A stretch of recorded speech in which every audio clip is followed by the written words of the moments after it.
Vaynerchucks, can you guys hear what is going on my laptop at all? No.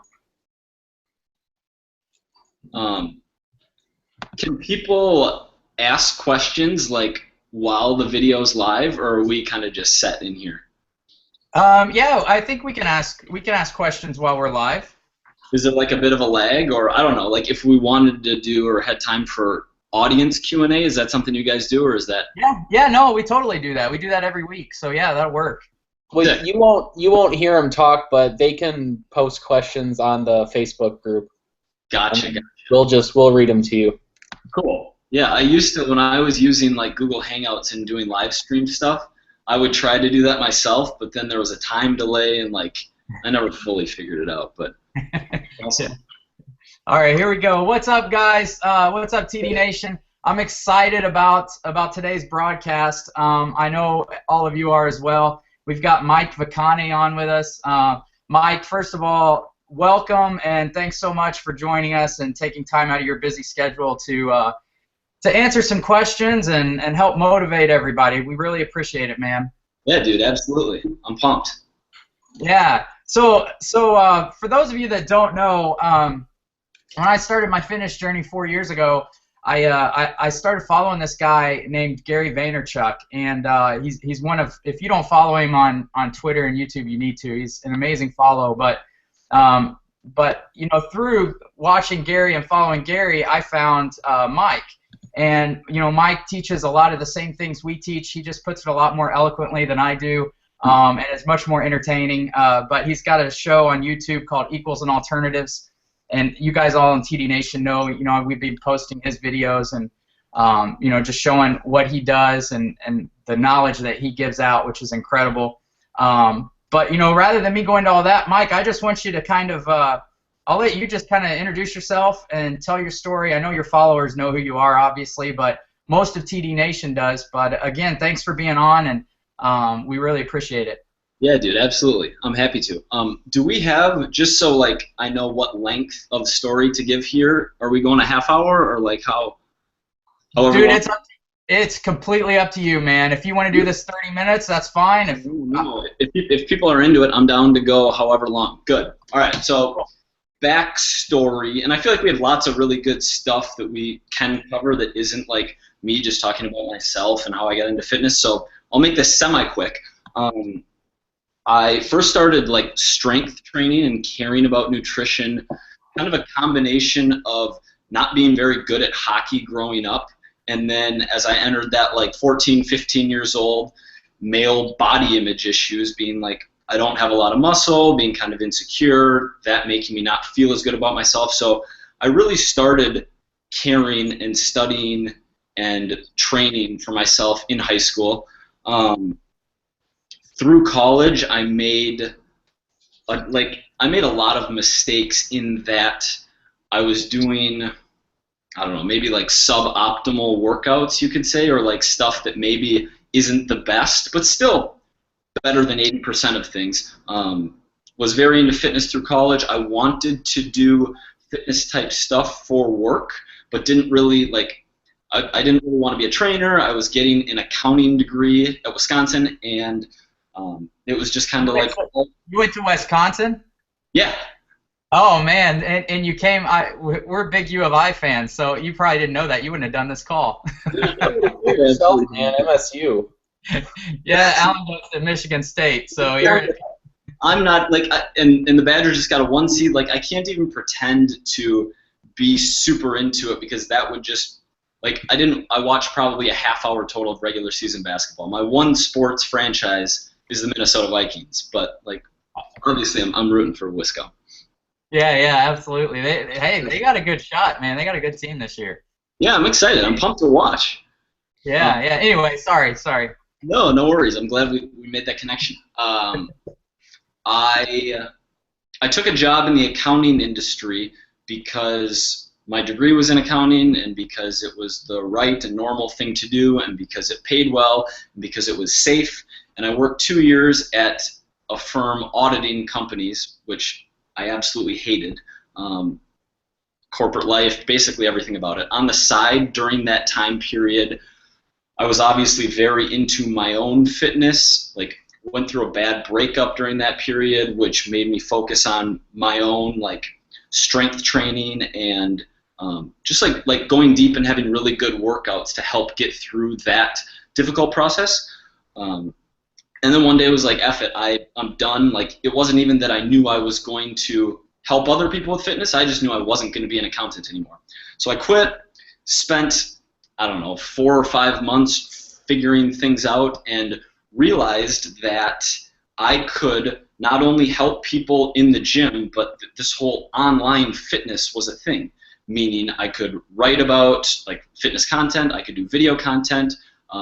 There are online coaching programs where you can like work with people on a one-to-one basis and help them get in shape over the internet. I was like, man, this is crazy. So I started going through these blogs, learning how people did this, and then just started writing, put up my own WordPress site, and that is what I'm doing today full-time, is writing and running my online coaching program, and then I am a trainer in the gym as well. Right now, I just have one client who is Gary Vaynerchuk, which is how you found me.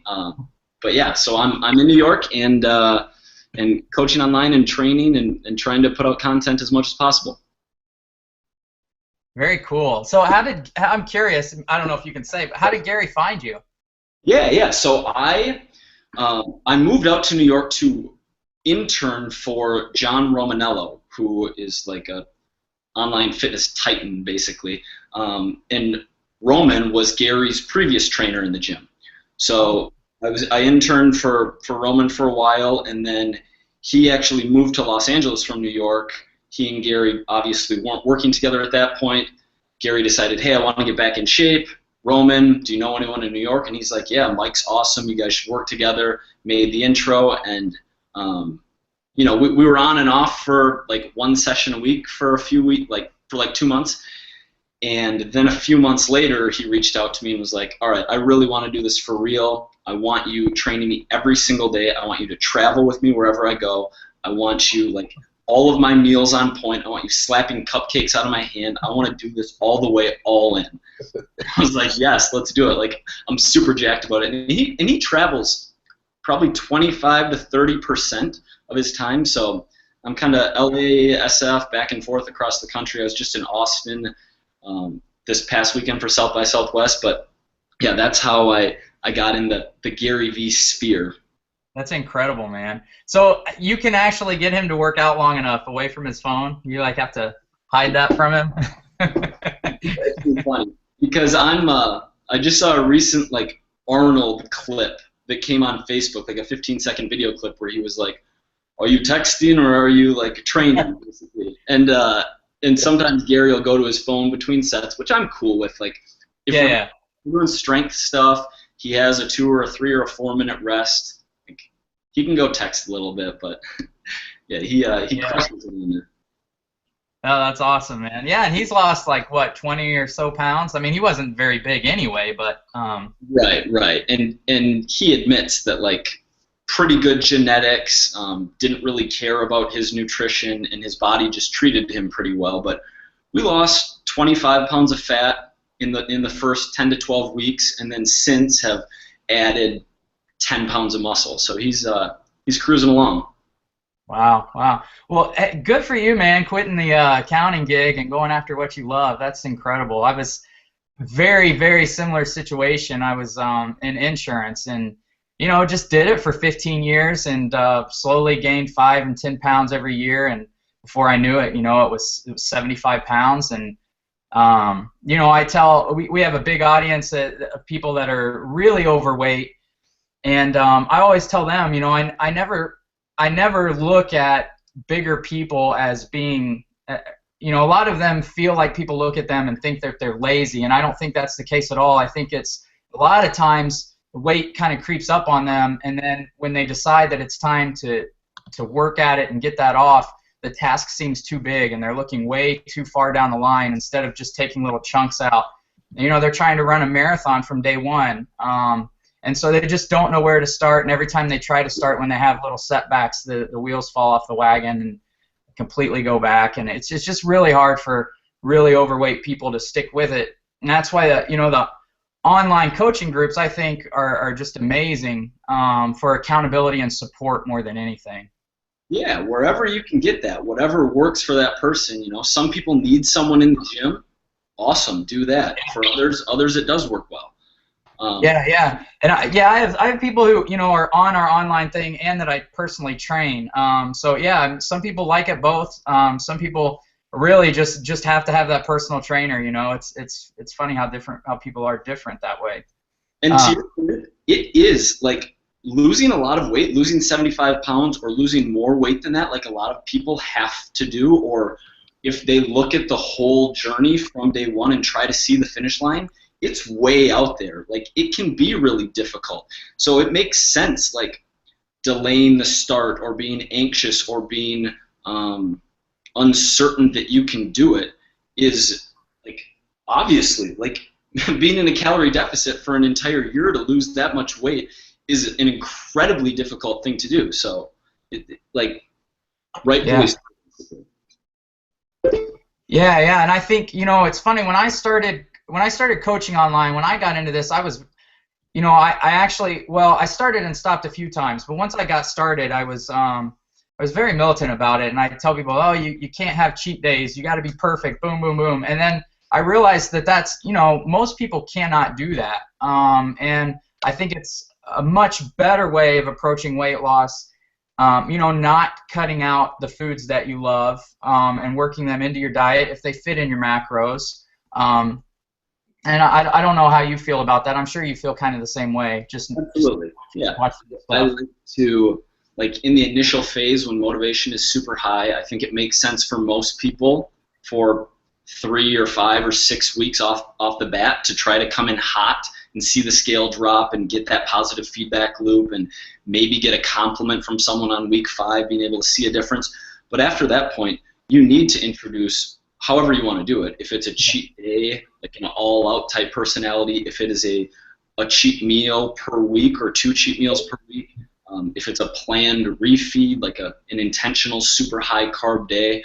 But you can't be eating chicken and broccoli for an entire year and expect to stick with it. It doesn't work for anyone who's not a professional bodybuilder, and a lot of professional bodybuilders these days who do IIFYM type dieting. It's the only way, in my opinion. Yeah. For me, it was I don't know how you feel about this. I know there's mixed opinions about sugar addiction, but for me, it flipped something in my brain. Like, when I'd eat perfect, I was good. I had the momentum going. I was great.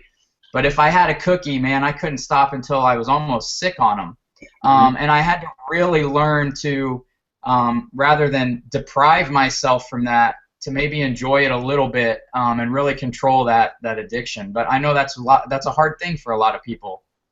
Super difficult. It's a hard thing for me now and today. Like, I have said before that I can't eat less than a pint of Ben & Jerry's in a sitting.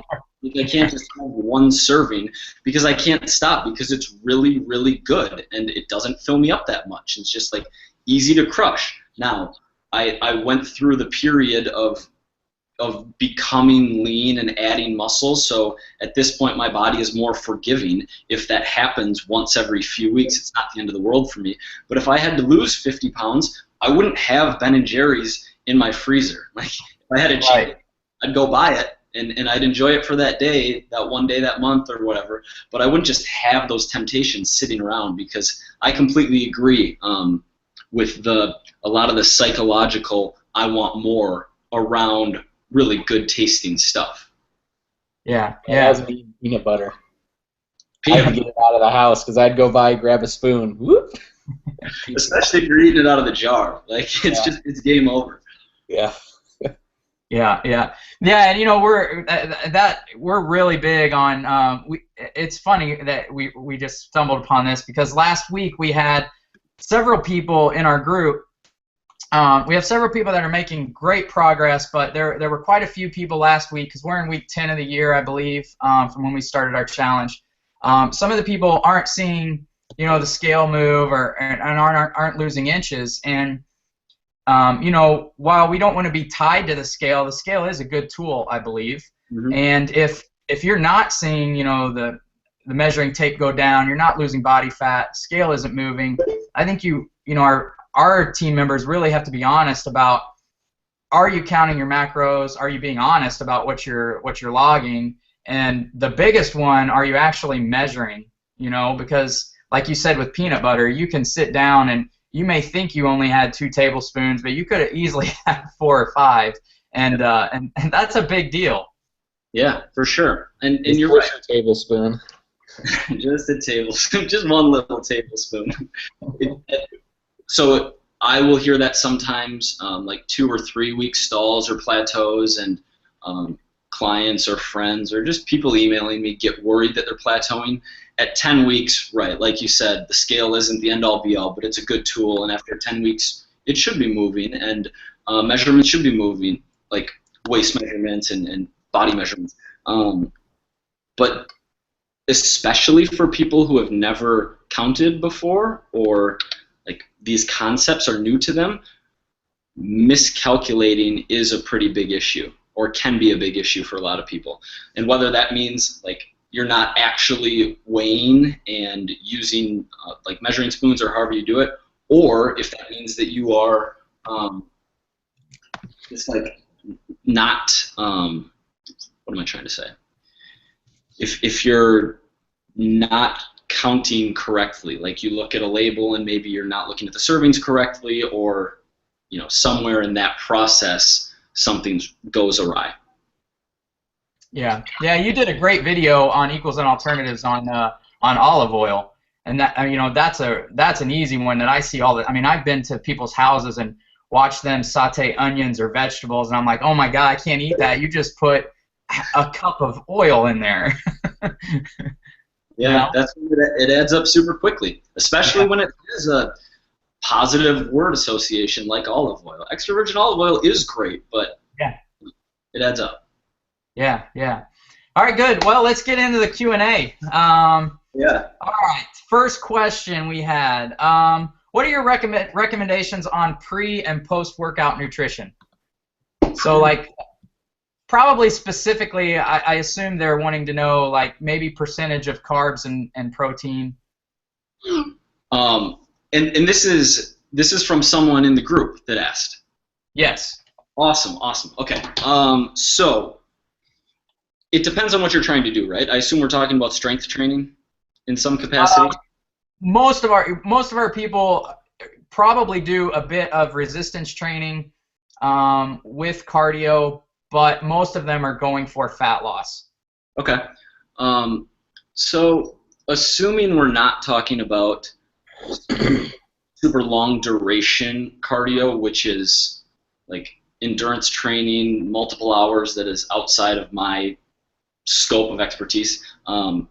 I think we're talking like 30, 60 minutes. Yeah. So pre-workout nutrition, I think whatever works best for the individual, honestly. And I have seen people like myself who train well in a fasted state, just because I have enough glycogen, I have enough carb storage in my muscles to get me through that workout.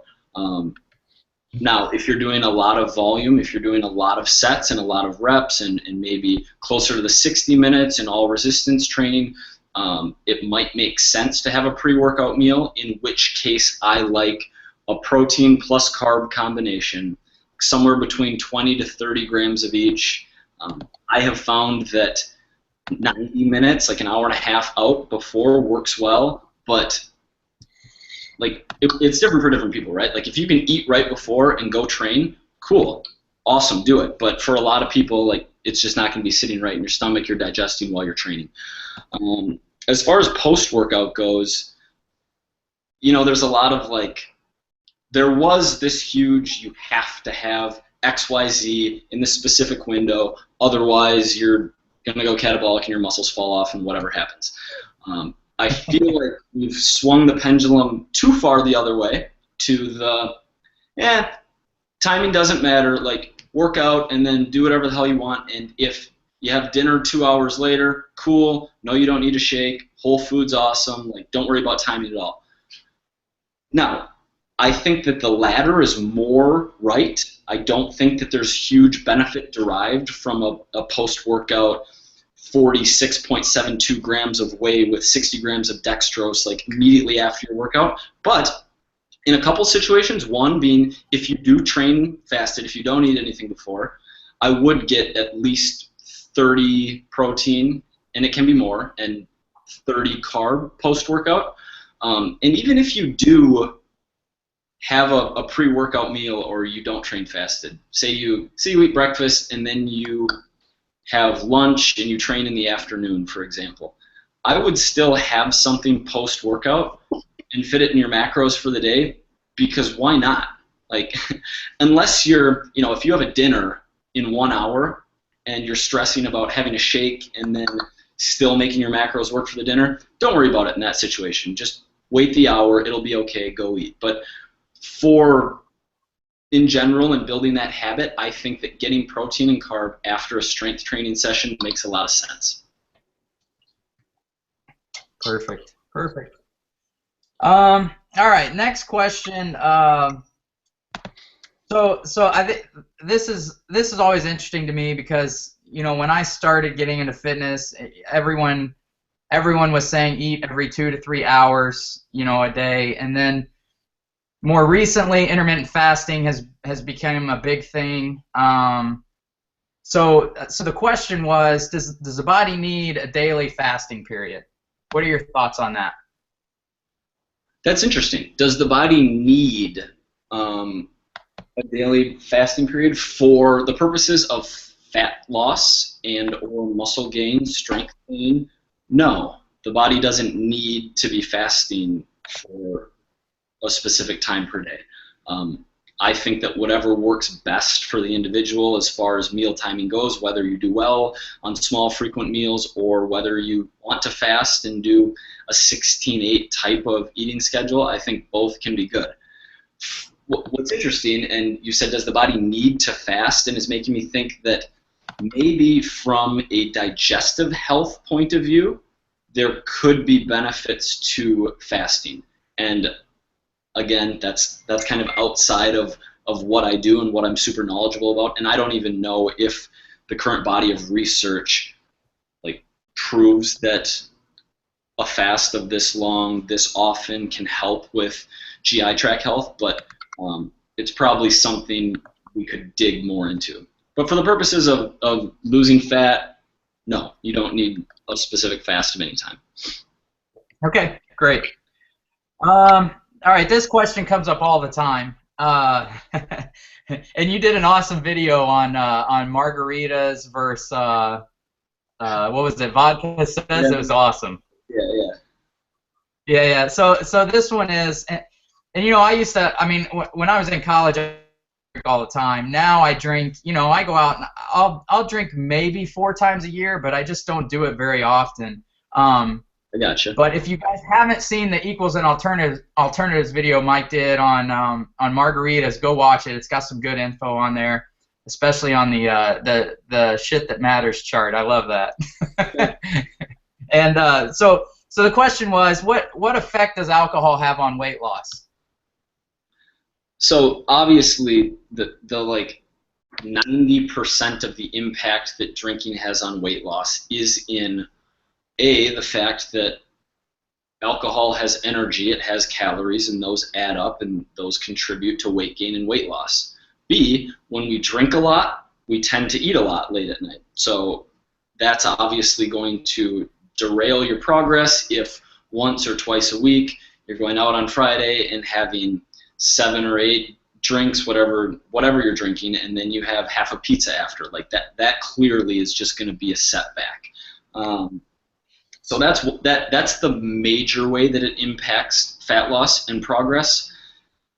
The other way is that binge drinking does impact testosterone levels, decreasing them for a period of time after drinking. Drinking in excessive amounts also decreases muscle protein synthesis. Actually, I believe it decreases muscle protein synthesis in rats. I don't know that it's proven that excessive levels of drinking decrease muscle protein synthesis in humans. Why that matters for you guys is if you lift, work out, and then drink a lot afterwards, you're not going to be able to recover as well. Your muscles are going to take longer to repair. It's just going to inhibit progress a little bit there. But yeah, like, here's the thing.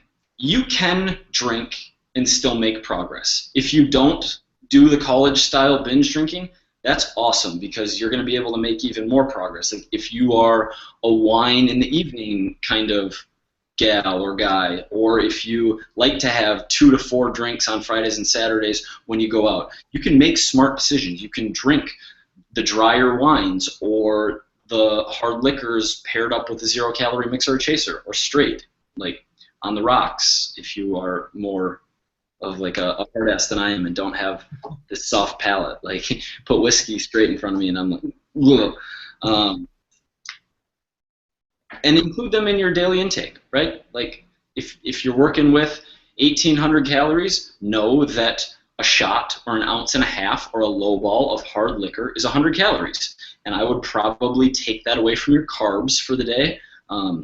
If you think that you can stay a little bit lower and compensate for the drinks at night. And if you can't, if 1,800 or 1,400 or wherever you are is really, really difficult and you want to have 2 drinks anyway, go have 2 drinks because that's 200 calories and it isn't going to inhibit your progress more so than that it impedes your lifestyle by not drinking. Yeah, we actually did an experiment last summer. I've got some buddies that my family and his family, we always, all our families always vacation. We go to this lake and ski, and it's typically a week where we let loose. But this particular summer, we were dead on. We were gonna hit our macros and lift and everything. So we said we're gonna see how many beers we can fit into our macros and see if our body fat goes up at the end of the week. And some of us, you know, because of metabolism, some of us had more beer to fit in our macros than others, but I had about 3 a day Bud Light Limes I could fit into my macros, and we're on the same page with the Bud Light Lime. They're good. Mm-hmm. Yeah, one of my buddies had about 5 or 6, and we worked out every day, hit our macros dead on, and our body fat, all of our body fat, did go up a little bit. Did it? Yep, it sure did. Yep. How many of you got? Now, there's nothing scientific to it, but, you know, it was fun to do. Yeah, for sure. That is fun. Do you guys keep protein high enough? Yeah. Oh, yeah. Yeah, we did. Yep. Okay. Yeah, we were at about usually, you know, we try to hit about 0.8 to 1 grams per pound. We try to keep fat between 20 and 30%, and then usually, you know, the carbs fall where they may. Yeah. We're on the same page there. That's interesting. Yeah. I don't know if I could ever convince. I have a bachelor party coming up in Austin in a few weeks, and I don't think that's the appropriate venue to be like, include those in your macros and like, here's your grilled chicken. But I'd be down for it. It sounds kind of fun. Yeah, it was a blast. You know, the wives weren't too crazy about it just because we were so obsessive about it, but it was fun. It was fun. Nice. All right, so next question. I actually love this question. So, what's your go-to fast food restaurant, and what do you order? Chipotle. Chipotle is the finest cuisine in New York City. And I tell people that all the time, and they usually disagree with me, which I don't understand. But like, you can, first of all, the ingredients as far as, all right, we'll back up even further. Does that count as fast food? Like, because I know a lot of people will be like, okay, good, right. Like, you're up there, you get it, it's ready, like, boom. Okay, I agree. You can customize your macros however you want them. Like, you can get different types of meats, leaner and fattier types of meats. You can get rice, you can get tortilla, you can do whatever. And it's really tasty. And they're good ingredients. Like, they do, as far as a giant corporation like can do, they do a pretty good job of sourcing their raw materials. And it's just delicious. So yeah, that's my go-to.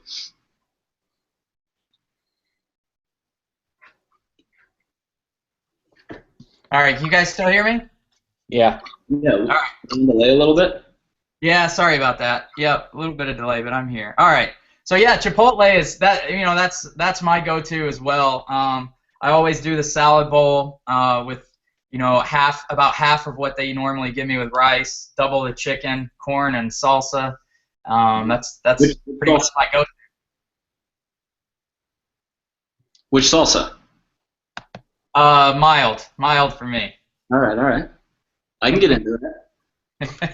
Yeah, and then like you can mix it up, right? If you have more or less of something, if you have froyo coming later in the day, don't get that half cup of rice or whatever it is, and like you can adjust it. It's great. Yeah, it's perfect. Yeah, my wife is sick of it, but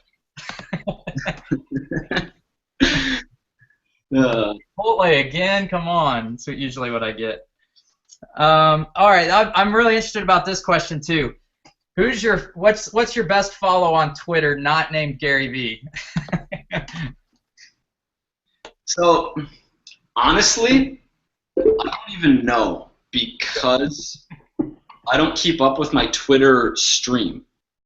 Yeah. Like my Twitter newsfeed. So I would just be telling you someone who I really like and whose content I really like and who I know has a Twitter account, but they might not even be that good on Twitter, and that's going to reflect poorly on me. John Romanello, I think his name is John Romanello. He writes for more of a PG-13 plus audience. I think in like the about page on the site, it talks about being the HBO version as far as using like saying fuck or saying like other stuff that some people don't necessarily like. But he has really good fitness content, super entertaining. Who else? On Instagram, I'm big on Instagram these days. Like I like using Instagram and I like following people on Instagram. And there are a lot of good fitness people on there. Mike Matthews from Muscle for Life puts out a lot of just churns out really good content. He has ideas that are similar to philosophies that are similar to yours and mine. So that's another good one. I think he's on Twitter as well. Cool. Yeah, I'll have to follow him.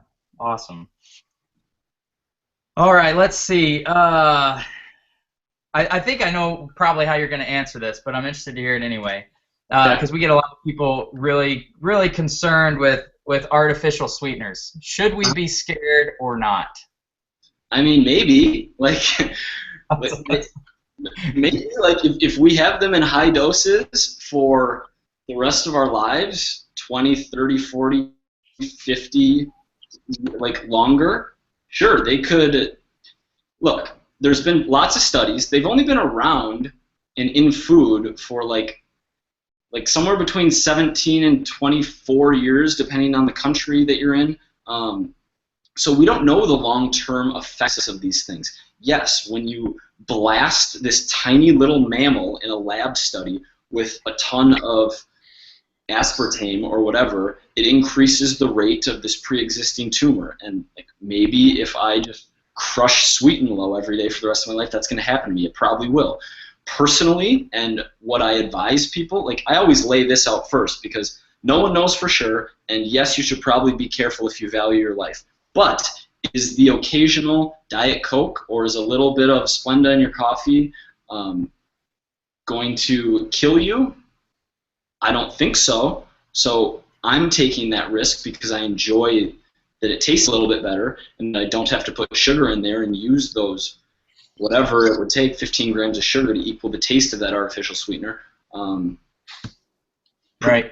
Proceed with caution at your own risk. Yeah, I totally agree. I think obviously there's a lot of fear mongering that goes on with artificial sweeteners and the studies are probably giving those rats 1,000 times what's normal. So I think and what I tell everybody is what my philosophy is. I stick to mostly whole foods, and I drink mostly water. But once a week or once every 2 weeks, when I go to Chipotle, if I have a Diet Coke or a Coke Zero or something, I'm not freaking out about it. What's that? How good does a Coke Zero go with a burrito bowl? It's like an amazing combination. Yeah. It is. So they make it 91 instead of 93. Like every time I had a burrito bowl, it was worth it because that Coke Zero was just so good.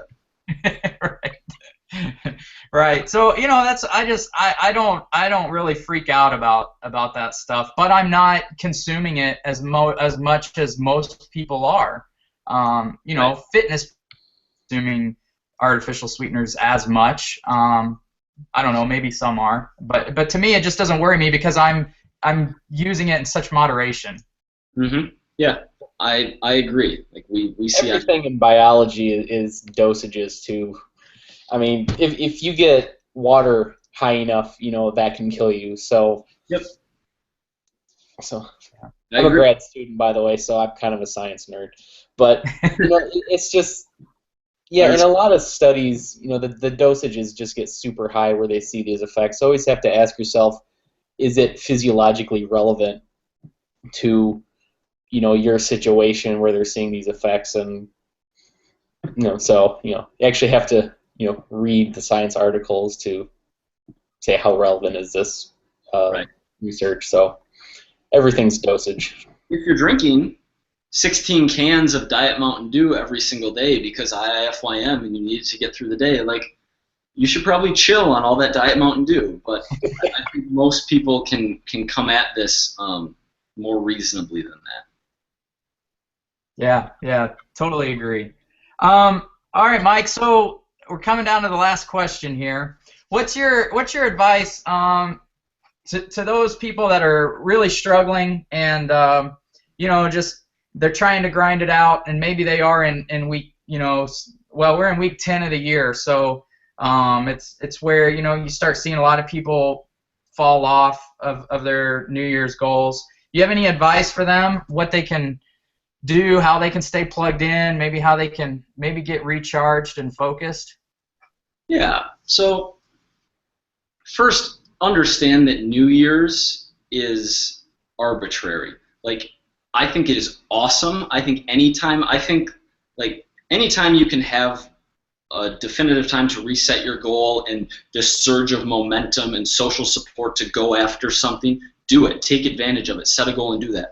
But just because it didn't work and you didn't have 52 weeks of being on the wagon, on the pony every single week, crushing macros, that doesn't mean like all is lost, essentially, right?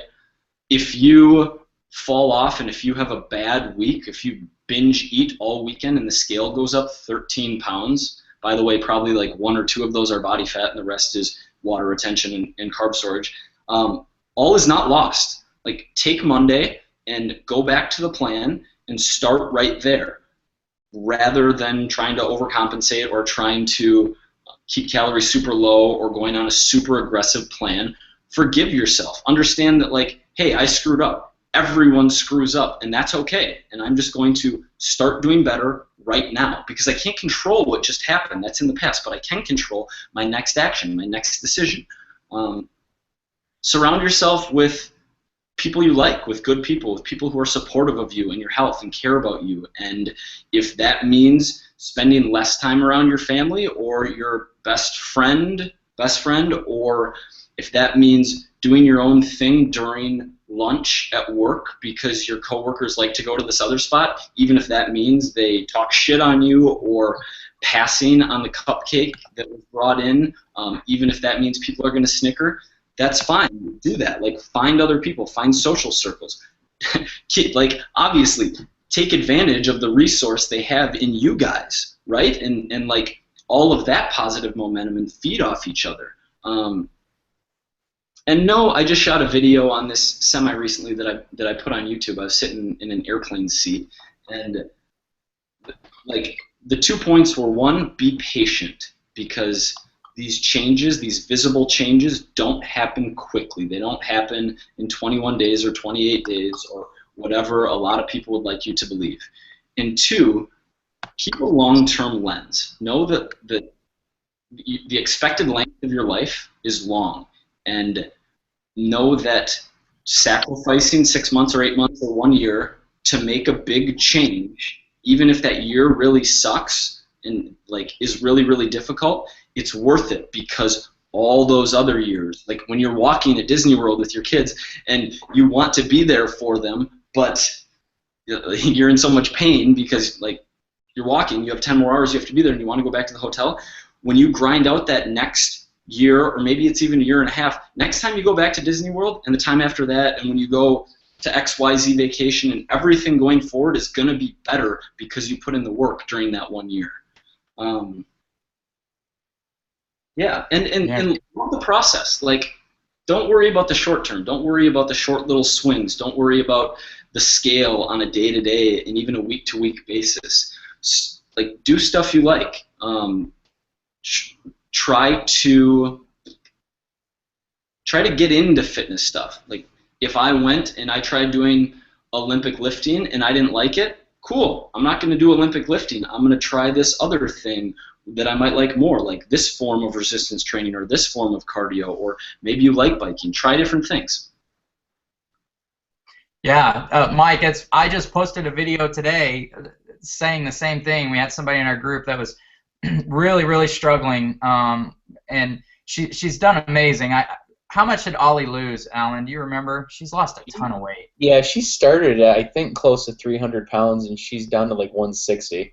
Oh my! Yeah, she's lost a ton, and she just got, I think she just really got tired of the grind and was getting down on herself, and I told her exactly what you said, that that fitness for a while, if you're focused on calorie deficit and how many calories you burned in that workout, is fine, but eventually that's going to get old and it's going to get to you, and you have to figure out some way to make fitness enjoyable, whether that's running Spartan races or Tough Mudders or Olympic lifting or biking or triathlons or whatever it is, but you need to find something that you can center your workouts around and train for that's going to give you a purpose and give you goals and get you excited about, and I think if you do that, then it becomes much more than, oh, I burned 400 calories in today's workout. That gets boring, Yeah, absolutely. And for a lot of people, doing it with people, they like finding a good training partner or a good gym, a good atmosphere, positive people to have around you to help lift you up, and you help lift them up through that process. I think that's huge. Yeah, and I think you touched on it too. You said your friends can sabotage you, your family can sabotage you, and it's it may not even be about what you're doing. It's just that you're reminding them of the bad choices they're making, right? So I think you just have to recognize that, and that will help you, because I can't tell you how many times I heard when I was trying to get fit and healthy. I heard it all the time, like, come on, live a little. That's what I'd always hear, live a little, have a cupcake, have a piece of cake. Man, I'm trying to live a lot, I don't want to live a little. I want to live well, and I want to live long, and I want to live how I want to live. Yeah. Right. So yeah, Mike. Well, man, I've kept you on 45 minutes. I don't want to keep you any longer. I don't know if you had questions, or if you want us to check questions, or if you're ready to go. Whatever, man. I'm up for whatever. Let's bang out let's do if a rapid fire session makes sense on a few of those. If there are any over there that we want to knock out, I'm happy to help. Alan, are there any questions coming through? Yes. So there's one question. Someone wants to ask, what is the proper way to breathe when you're running? She has a friend who can run distance. She can run a distance and not really feel tired or have muscle soreness, but is completely out of breath. Is there a way to breathe better to help you go? I honestly, so something I pride myself on is being able to say, I have no idea. Distance running is probably the thing in the entire fitness world that I am least good at. And I knew I liked you, Mike. Against it, like I can't help you. I'm really sorry, and I wish you guys could have had like a smarter, better guest on who could answer. No, I'm the same way. I don't know much about running, and in fact, I joke all the time. People know how much I just despise it. But you know what? Who asked that question, Alan? That was Trina asking for Selena. Okay. So Selena, we'll have we actually have a guy that does triathlons and Ironmans and stuff on our team. So he'll be the perfect person to ask that. Yeah, that's why we have Larry. Guy who knows what he's talking about, and we're going to ask him this question. And Yeah. Beautiful. Good. Well, I think that's it, man. I think that's all we've got. So, Mike, thanks again, man. I really enjoyed talking to you, and we'll keep sharing your stuff online and keep following you. And I appreciate that. Good luck. Good luck with everything. I'm sure you're just crushing it, right? I'm trying. Thanks. You guys do the same, all right? All right, man. Thanks again. All right. Be well, boys. All right. Later.